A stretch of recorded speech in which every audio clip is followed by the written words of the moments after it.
Alexis Moncayo y Licenia Espinel comparten un diálogo con el invitado. En Punto Noticias hablamos de...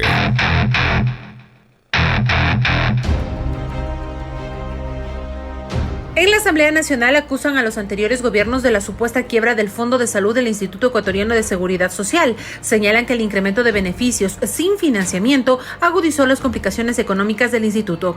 El Fondo de Salud estaría quebrado, según manifestó César Rodríguez, vocal de los empleadores ante el Consejo Directivo, al manifestar que en un mes ya no habrá recursos en el Seguro Social para la atención en salud debido a la deuda del gobierno central.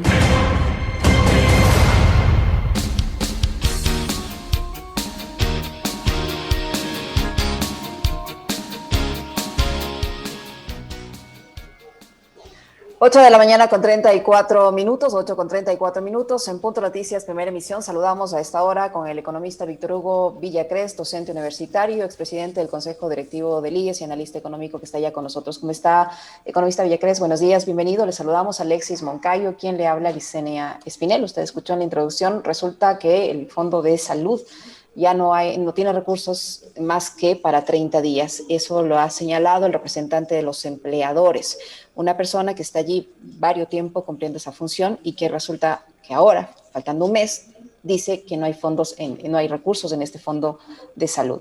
¿Es así? ¿Es tan grave la situación del IES, cree usted, economista Villacrés? ¿Y por qué, si estábamos en esta situación, no se alertó esto antes? Había un diagnóstico que hizo el gobierno anterior en el que se señalaba que los recursos del Instituto Ecuatoriano de Seguridad Social alcanzarían hasta el 2023, pero ahora resulta que al menos en el fondo de salud solo hay para 30 días. ¿Es creíble esta versión? ¿Qué tal, Licenia? Alexis, buenos días. Un saludo a la gente que nos escucha a través de Pichincha Universal. A ver, yo creo que siempre es bueno empezar contextualizando en los temas del IES para no perdernos.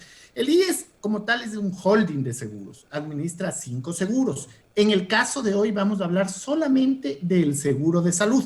El seguro de salud tiene una dirección especializada, que es la Dirección del Seguro General de Salud Individual y Familiar. Mensualmente aportamos los afiliados el 5,94%, es decir, del 20,6%, que es el gran aporte, el 5,94% va al seguro de salud. En promedio, la aportación está sobre un salario base de $750, lo que quiere decir que en promedio los afiliados aportamos a la seguridad social en el seguro de salud $44. Si estos $44 usted multiplica por los 2.412.000 afiliados, va a tener que el IES recibe más o menos $108 millones mensuales en el fondo de salud. Repito, el IES recibe liquidez por $108 millones mensuales en el fondo de salud. ¿Cómo una institución o cómo un seguro que recibe 108 millones mensuales puede estar quebrado? Esa es una primera gran interrogante que hay que hacerle al señor representante de los empleadores. Entonces, lo primero que hay que dejar claro es que el seguro de salud no está quebrado. Economista, perdón que le interrumpa ahí. El tema es saber si es que esos 108 millones ingresan efectivamente de forma disciplinada cada mes, porque yo hace un momento le preguntaba a un legislador que no fue tan duro como con el Estado por las deudas que arrastra con el IES, con los empresarios que le adeudan $1.070 millones al IES. ¿Qué pasa en esos casos? Exactamente. Mire, Fabricio, ahí hay dos temas separados. Mire, Alexis, perdón, ahí hay dos temas separados. El primero, hay que decir que tenemos liquidez que recibe mensualmente por el aporte que usted, Licenia, yo y todos los afiliados hacen a la seguridad social. Entonces, esa es una primera liquidez que la recibe puntual y mensualmente, Alexis. Pero hay dentro del IES mala gestión administrativa. Y esa mala gestión administrativa le puede llevar a problemas de solvencia. Y ahí entra justamente lo que usted dice. En los problemas de solvencia podría estar el no cobro al Estado por alrededor de $5.000 millones. El Estado le debe $5.000 millones al seguro de salud, no al IES, solo al seguro de salud. Y los 700.000 empleadores que tienen mora patronal y que asciende a $1.070 millones.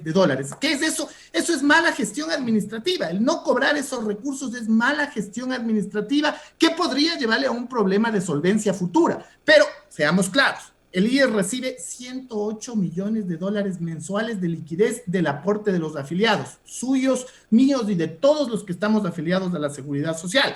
El IES, aparte, tiene una mala gestión administrativa en términos del seguro de salud y esa mala gestión le podría llevar a problemas de solvencia. ¿En dónde está la mala gestión? Entre otras cosas, en no cobrar. No le están cobrando al Estado una deuda de salud. ¿En dónde se origina esta deuda de salud? Y esto es importante que la gente lo sepa. Se origina en la Ley de Seguridad Social. Ley de Seguridad Social que data del año 2001. Pero no hay que olvidarse aquí una cosa, Alexis y Licenia. Esta ley fue propuesta en 1998, es decir, la asamblea presidida por Osvaldo Hurtado decide que se debe hacer una nueva ley de seguridad social. Está en las transitorias de la Constitución de 1998. Esa ley se elabora entre 1998 y 2001. Y ahí, el artículo 10 de esa ley dice: el jubilado recibirá prestaciones de salud en las unidades médicas del IES con cargo a la contribución financiera obligatoria del Estado. ¿Qué quiere decir? Que en el 98 ya se dieron cuenta que el seguro de salud es un seguro de prima y siniestro, técnicamente hablando, es decir, pagamos una prima y los que pagamos una prima tenemos derecho a una cobertura por un siniestro. Bueno, en el 98 ya se dieron cuenta que los jubilados desde la década de los 40 del siglo anterior no estaban aportando al seguro de salud, que es de prima y siniestro. Entonces necesitaban que desde algún lado se cubra ese aporte de los jubilados. Y en lugar de comprarse el problema, hubiese sido interesante, estoy hablando 1998, la constitución de aquel entonces y la ley que data del 2001, en lugar de comprarse el problema con los jubilados y decir, señores, ustedes también deberían aportar, lo que hacen es la fácil. Dicen, no, que el Estado cubra. Artículo 10 de la actual Ley de Seguridad Social. Bueno, el Estado debía cubrir las atenciones de seguridad social en términos de salud desde el 2001. Gobiernos: Gustavo Noboa Bejarano, Lucio Gutiérrez Borbúa, Alfredo Palacio, Rafael Correa Delgado, Lenín Moreno Garcés, Guillermo Lazo. 6 gobiernos en los cuales todavía no se está cubriendo. Entonces, esa deuda ha seguido sumando desde el 2001 y actualmente es ya 5,000 millones de dólares. ¿Por qué? Porque también se suma el artículo 103 que dice que las enfermedades catastróficas también deberán ser cubiertas con un fondo solidario en donde participe el Estado. Entonces, de ahí proviene la deuda de salud que el Estado tiene con la seguridad social. Nuevamente, la gestión política, digamos. Economista Villacrés, y en esta deuda también se debe incluir el tema de la afiliación a las amas de casa y la cobertura en salud a los hijos de los afiliados. Mire, ahí hay 2 temas importantes. El seguro de salud ha tenido una serie de generosidades de diferentes gobiernos. Yo le voy a mencionar algunas generosidades, porque además hay gente que piensa que la historia de este país empieza el año 2007. Bueno, les voy a recordar la memoria de esas personas. Primera generosidad, 1940. Carlos Arroyo del Río reconoce que los jubilados tienen la prestación de salud, pero no dicen de dónde se va a cubrir. Entonces, claro, entregan el beneficio, suena lindo, el gobierno queda muy bien en esa época, Carlos Arroyo del Río, pero no reconocen que es un seguro de prima y siniestro. 1968, José María Velasco Ibarra, creación del Seguro Social Campesino. Dicen, vamos a afiliar al jefe de familia al seguro de pensiones, pero con ese valor con el que se afilia el jefe de familia, vamos a cubrir en salud a toda la familia.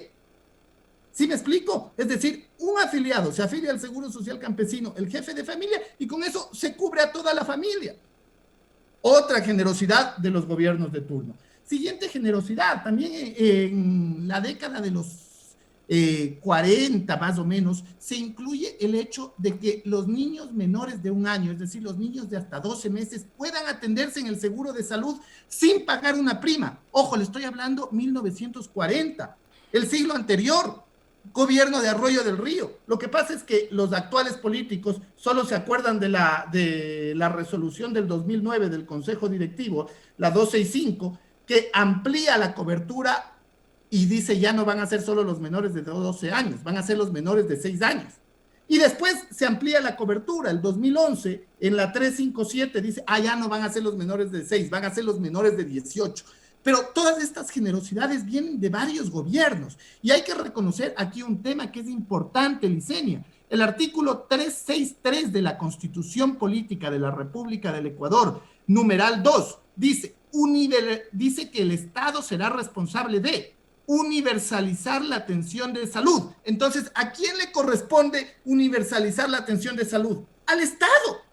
¿Qué ha estado haciendo el IES? Prestando un servicio que era responsabilidad del Estado y que lo mínimo que tendría que hacer el Estado es pagarle y pagarle puntualmente por las atenciones que se está dando a jubilados, a menores de 18 años. Después, todo esto obedece también a problemas de gestión administrativa. Esto debió haber sido solucionado. Es decir, si es que no estamos de acuerdo con que los menores de 18 se atiendan, bueno, pongan una prima. En lugar de decir que el fondo de salud está quebrado, pongan una prima para que se atiendan los menores de 18 o caso contrario, que los atienda el Estado, porque no les está dejando sin el servicio de salud. Aquí claramente el 363 de la Constitución, literal 2, dice que es responsabilidad del Estado atender a las personas en términos de salud, no responsabilidad de un seguro. Entonces, primer punto a tener en cuenta. ¿Cómo se puede hacer? Se puede reasegurar a los afiliados menores de 18 años. Entonces, usted les cobra una prima y con esa prima reasegura y libera los hospitales del IES para prestar atención a los afiliados. A sus representantes les cobraría la prima, economista, a sus representantes. Y tendría que ser un valor simbólico. Mire, hay tres opciones que se discutió yo y justamente me he puesto a revisar mucho de lo que a mí me tocó gestionar entre el 2014 y el 2015 de el IES. Y aquí yo ponía en aquel entonces tres opciones, Alexis. La primera, cobrar al universo de afiliados una cotización que sería del 0,97%. Fíjese que hasta tengo definidos hasta los montos. Se hizo cálculos actuariales.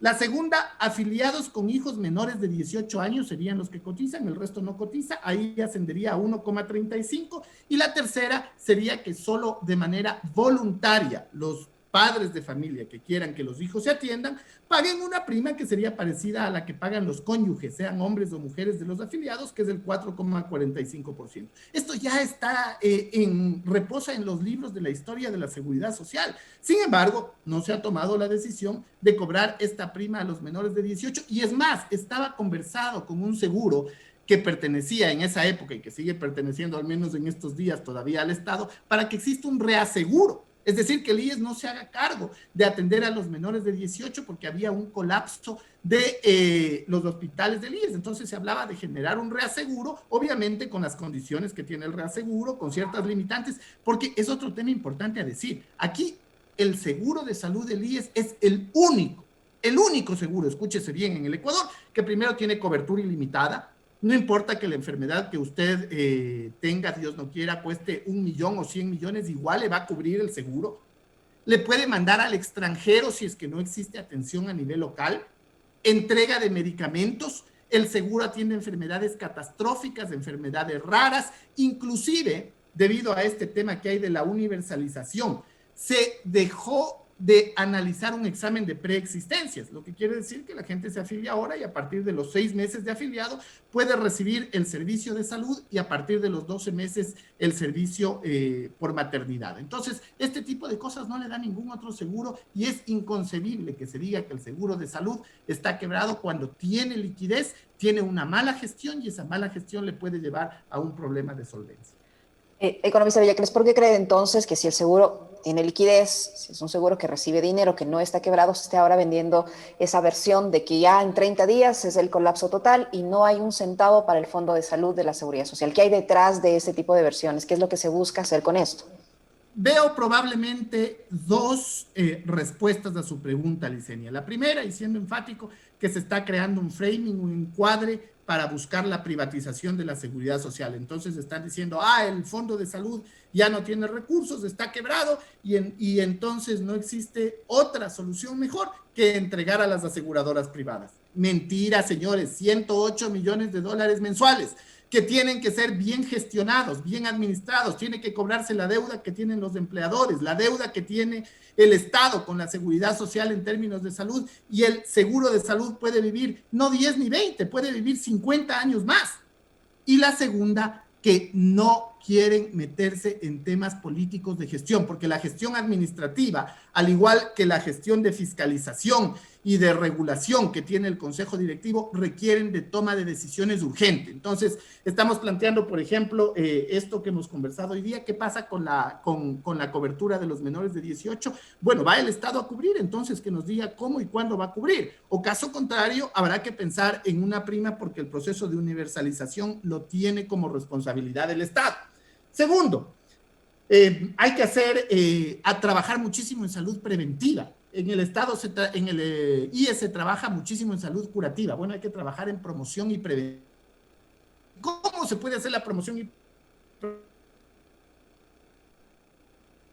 determinado número de empleados y que podrían cofinanciarse con la seguridad social? Esto es algo que ya estuvo hablado durante el año 2014 y en donde ya las empresas estaban dispuestas a que en sus dispensarios de anexo se atienda no solamente al empleado, sino a los familiares del empleado en salud preventiva. Entonces, eso hay que hacer. Hay que revisar, por ejemplo, la entrega de medicamentos. En los últimos años hemos visto muchísima corrupción en el tema de insumos y medicamentos. Bueno, hay que pensar en una probable externalización, sí, de la entrega de medicamentos para que usted no utilice bodegas, no tenga que estar atento a que las medicinas puedan caducarse, para que el afiliado reciba de manera oportuna los medicamentos. Hay que tener solidez en la administración. Le voy a mostrar un dato. En el gobierno de Lenín Moreno Garcés existieron 6 presidentes del Consejo Directivo en 4 años. 6 presidentes del Consejo Directivo, estuvo Richard Espinosa, Jaime Garzón, Manolo Rodas, Paul Granda, estuvo el señor Jorge Guater y al final el señor Luis Tamayo. Entonces, ¿qué puede hacer usted con una administración que cambia tanto? ¿Qué holding de seguros puede resistir un cambio cada 8 o 9 meses? Usted tiene que ampliar la cantidad de afiliados a la seguridad social. No se trata solo de ver los gastos, se trata de ver los ingresos. En el gobierno de Lenín Moreno, entre mayo del 2017 y mayo del 2021, se perdieron 174,000 afiliados a la seguridad social. Dato que viene de los registros administrativos, no me estoy inventando yo. Este dato está en los registros administrativos de afiliados en relación de dependencia. 174,000 personas. ¿Cuánto representa eso? Bueno, casi $8 millones adicionales mensuales. $8 millones. Y se trata de un proceso en donde la mayor cantidad de gente tiene que tener un empleo adecuado y por tanto afiliación a la seguridad social. Lamentablemente se han perdido empleos tanto por la pandemia como por una pésima gestión del anterior gobierno. Y lo que yo sí le estoy diciendo es, si en el IES no van a tener una mala gestión, el problema de liquidez, o mejor dicho, si en el IES hay una mala gestión, no va a importar que haya liquidez, vamos a tener un problema de solvencia futuro. Entonces, fíjense lo que causan las inacciones. Aquí se necesita promover la afiliación a la seguridad social, generar más ingresos, empezar a transparentar el tema de que el seguro de salud es de prima y siniestro y se necesita que la gente que se atiende pague una prima y después llegar a un gran pacto como el que hubo en España, Licenia y Alexis. Este es un pacto que se dio el siglo anterior, en donde sin importar la bandera o el partido político, en general, todos estuvieron de acuerdo en la ciudad de Toledo en firmar un pacto, el famoso Pacto de Toledo por la Seguridad Social, en donde se reunieron empleados, empleadores, afiliados, ejecutivo, y todos delinearon la hoja de ruta de la seguridad social en España por los próximos 40 o 50 años. Y les fue muy bien. En el Ecuador hay que hacer lo mismo, hay que trabajar en un proceso consensuado con las diferentes voces. Todos tienen que decir algo sobre la seguridad social. La seguridad social es transversal a la mayor parte de familias ecuatorianas.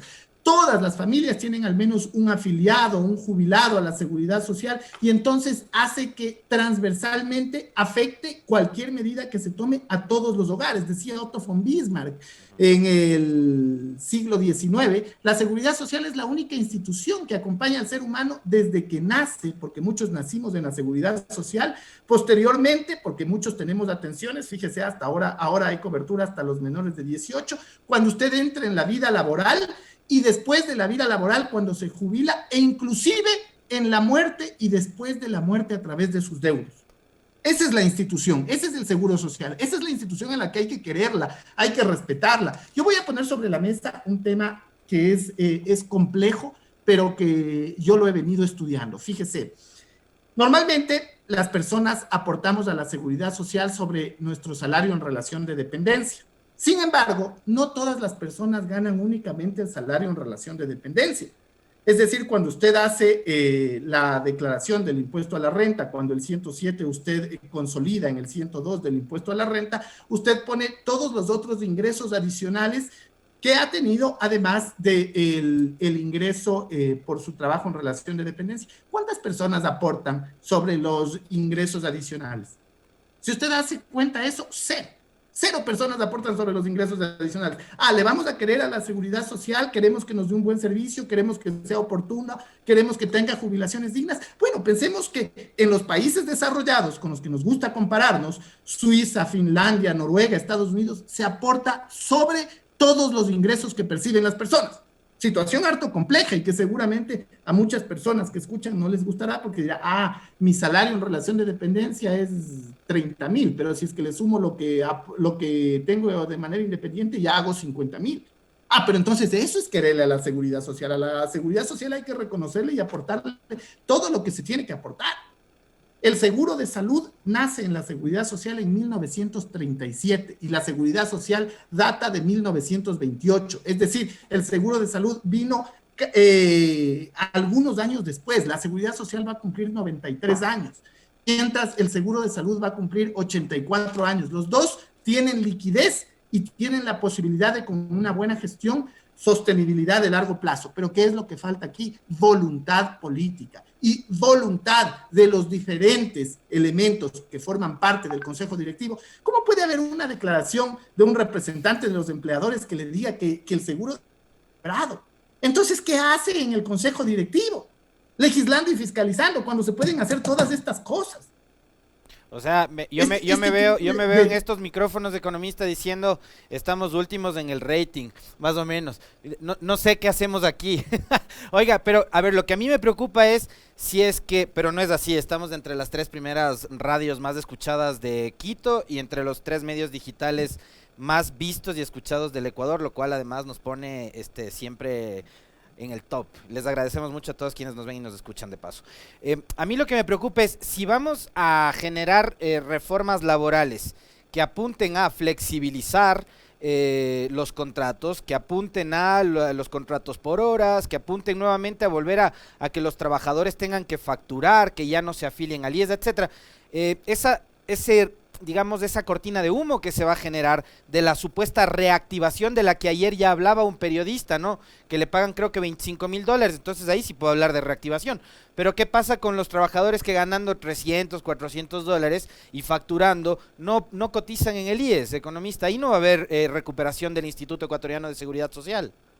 Mire, Alexis, sería una puñalada letal al Instituto Ecuatoriano de Seguridad Social y sobre todo a los que menos tienen, porque seguramente gran parte de la gente del decil 10 no se hace atender en la Seguridad Social, pagan a la Seguridad Social, pero se hacen atender en hospitales privados y está bien si tienen recursos, nadie critica eso. El problema es que también tenemos que ser solidarios con los que están en el decil 1 y en el decil 2, en el decil 3 y en el decil 4, aquellos que aportan a la Seguridad Social y que quieren tener un buen servicio, que quieren una buena gestión, que quieren que se les entregue las medicinas puntualmente, que quieren que no exista corrupción en la institución en los diferentes niveles y en los diferentes seguros. Entonces, si usted entra en un proceso de flexibilización laboral, retirando la afiliación del IES de esas personas, usted está poniendo uno de los clavos fundamentales de la tumba del Instituto Ecuatoriano de Seguridad Social, porque la base de nuestro sistema es una base solidaria, es una base en donde todos aportamos. ¿Cómo funciona cualquier seguro? En el caso de salud, por ejemplo, todos aportamos una prima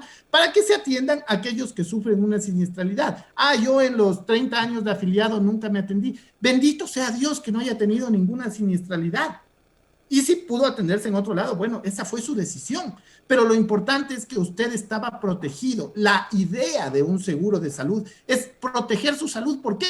Porque el rato que usted menos calcula o el rato que usted menos se da cuenta, puede llegar una enfermedad catastrófica que termina con las finanzas de los hogares. Hay enfermedades catastróficas que cuestan 30, 40 millones. Mire, en conceptos de solidaridad voy a ser infidente y contar una anécdota. que a mí me partió el corazón. Estaba yo en Manabí en el 2014, agosto, septiembre del 2014, recorriendo Manabí, y se acerca, estaba en el almuerzo y se acerca un niñito de 4 años, no hablaba bien todavía, y se abre la camisa y me dice: economista, gracias a usted yo estoy vivo. Y tenía aquí una incisión que le habían hecho, después su mamá nos contó, una cirugía de corazón abierto. La mamá era empleada doméstica, no tenía los recursos para pagar eso, sin embargo el IES le cubrió. Y no lo cubrió, como yo le dije ese día al niño, no te cubrió Hugo Villacrés, te cubrieron los afiliados, porque este es un seguro solidario. Este es un seguro en donde el que menos tiene cotiza menos, el que más tiene cotiza más, pero al final todos tienen acceso a las mismas camas, a los mismos hospitales, a los mismos tratamientos. Usted entre a los quirófanos del IES, Alexis, y va a encontrar que sin duda alguna no existen mejores quirófanos en el país.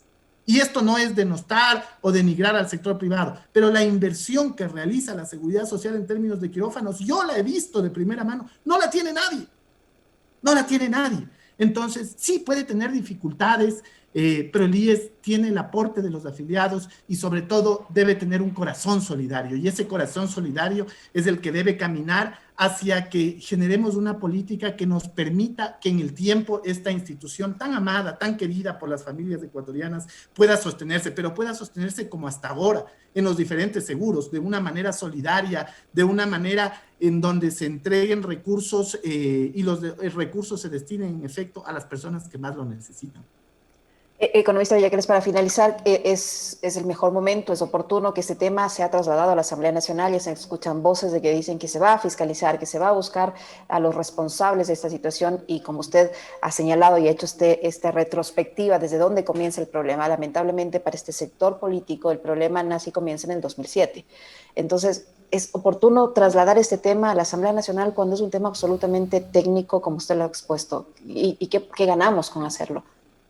Mire, una nueva ley de seguridad social debe ser discutida en la Asamblea y es necesario que se ejecute una nueva ley de seguridad social. Como yo le decía antes, la ley data del 2001. Actualmente estamos en el 2021, es decir, han pasado 20 años. Las reformas que se realizan en la seguridad social en cualquier país del mundo están entre 15 y 20 años, es decir, estamos en el techo máximo para una nueva ley, una ley que debe ser discutida con todos, pero una ley que debe reconocer todos estos temas que yo le traigo acá. De hecho, hay un libro que está por salir mío que se denomina justamente Solidaridad, entre signos de interrogación. Estará listo para finales del mes de noviembre ya a la venta y en donde la gente puede ver toda la historia de la seguridad social en términos del seguro de pensiones, solo del seguro de pensiones, pero asimismo hay mucho que decir en términos del seguro de salud y como yo les he refrescado acá la memoria, fue la constituyente del 98, presidida por Osvaldo Hurtado, la que dijo es necesario que se haga una nueva ley de seguridad. Las personas que nombraron para esa nueva ley de seguridad social fueron las que decidieron en el artículo 10 que sea el Estado el que pague la prima por los jubilados, que sea el Estado el que se haga cargo de las enfermedades catastróficas. Entonces, de ahí, ¿por qué no se pensó, por ejemplo, en que debía haber alguna otra fuente de financiamiento? Y después le he mencionado datos históricos que datan desde la década de los 40. Entonces, sí, en la seguridad social ha habido un exceso de actores políticos innecesarios. Y ahí voy a coincidir con usted, Liceña. Creo que esto debe ser tratado de manera técnica, pero debe ser tratado de manera técnica por todos. Todos tenemos una posición, todos los que hemos estudiado la seguridad social y que nos ha costado años de esfuerzo, tenemos una posición y conocemos los puntos. No se debe escuchar solamente a quienes entregan un informe que dice que el próximo año ya no hay recursos. Bueno, no hay solo el informe del Banco Mundial, está también el informe de la Organización Internacional del Trabajo, que dice que tiene al menos 20 años más. No están solo las opiniones de quienes se reúnen y están de acuerdo. Existimos opiniones disidentes con argumento claro para decir qué es lo que ha pasado en la seguridad social, pero más que eso, para ofrecer soluciones. Y en una institución que es responsabilidad de todos y que sobre todo nos pertenece a todos, creo que las voces deben ser escuchadas para buscar por primera vez un gran acuerdo nacional. Qué lindo sería en mi imaginario un acuerdo nacional por el tema del IES que nos lleve a no tocar la institución por los próximos 30 o 40 años. Fíjese, se han cometido tantos errores en la seguridad social. Muchos pueden haber sido de buena fe, pero han afectado la institucionalidad y son errores que se han cometido desde la década de los 40 del siglo anterior. Muchísimas gracias al economista Víctor Hugo Villacrés, expresidente del Consejo Directivo del IES, que ha estado con nosotros. Gracias, economista. Muy amable, A economista. ustedes, muchísimas gracias, Alexis y Licenia.